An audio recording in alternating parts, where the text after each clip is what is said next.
nobody told me this. Hey, I am Chuck the bureaucrat, and tax season is just around the corner. And to be honest, now that I'm retired, I feel like tax season is always just around the corner. And here I am, about a year into my retirement, and all that transition assistance stuff. Well, I'm starting to get the feeling that some basic facts of life were just glossed over. I mean, it's like any mandatory military training. It is essentially CYA for a bunch of general officers and political appointees. That's why they're so hyper-focused on survivor benefit program, and at the same time, they don't really care what you do about TRICARE. And here is a major fact of life that I think they whitewash. Whether you like it or not, as a retiree, you are a business. What's more, you have a lot of income streams. You've got your pension, you've probably got a VA disability, then maybe you have a second job and your spouse might be working. That is a lot more complicated than when you were in uniform, and the income racks up fast. That means it completely changes your tax position. I mean, while you were in uniform, you were getting a whole stream of entitlements like base pay and BAH and BAS, but it was all packaged together inside of one payment in your LES. And as a service member, you had considerable tax advantages. I mean, your state might not have even taxed your income. But after you leave the military, all that changes, and you have to start thinking about it for yourself. So I want to share 2 observations about the transition assistance advice and then some food for thought. And bear in mind, I am not a licensed financial advisor. I'm just a fellow traveler on this path.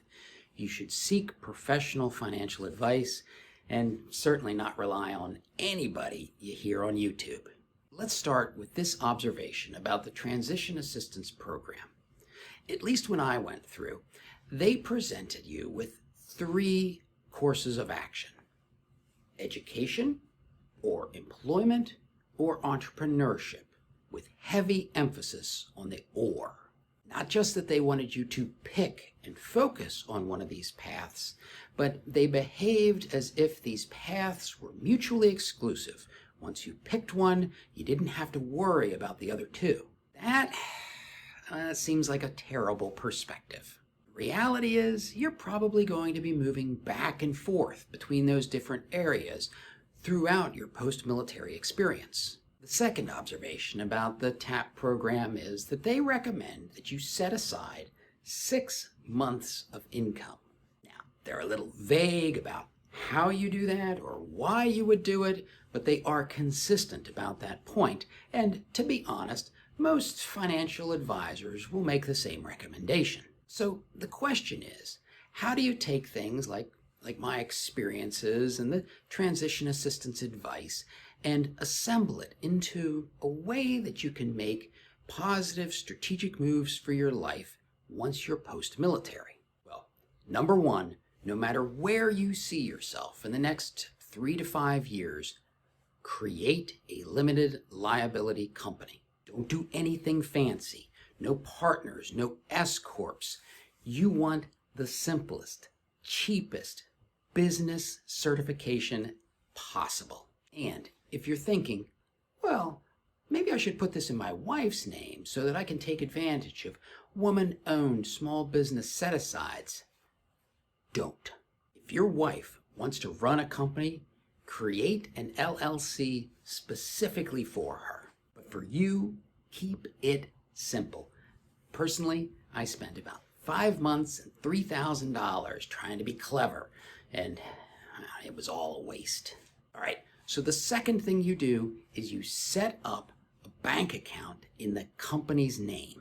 And at this point, you don't know even if you want to have a business or use the LLC. All you're doing is setting conditions. And I'll just pause here for a second to tell you why that account is so important. When I first started doing businessy type things, I had money coming out of all sorts of accounts. And when tax time came, it was a nightmare. Trust me, the bookkeepers and the tax preparation people got to bill a lot of hours against me just because I had been sloppy. All right, so you got an LLC, you got a business account, and then the third thing is you're going to funnel cash into that business account. That way, you build that 6 months of cash reserve someplace other than your usual accounts. One way to do that is you just set up an allotment from your LES so the money goes directly into that account every time you get paid. And then, when it comes time that you're going to have to start spending money to make money, you have all the conditions set that can happen without disrupting your normal personal finances. And then hopefully you don't end up like me, using vacation days to try to sort out your books. Do you have any advice about what's coming next? Things I should prepare for? Because experience suggests that I could use it. If you do have some ideas, leave them in the comments. And in the meantime, watch this video.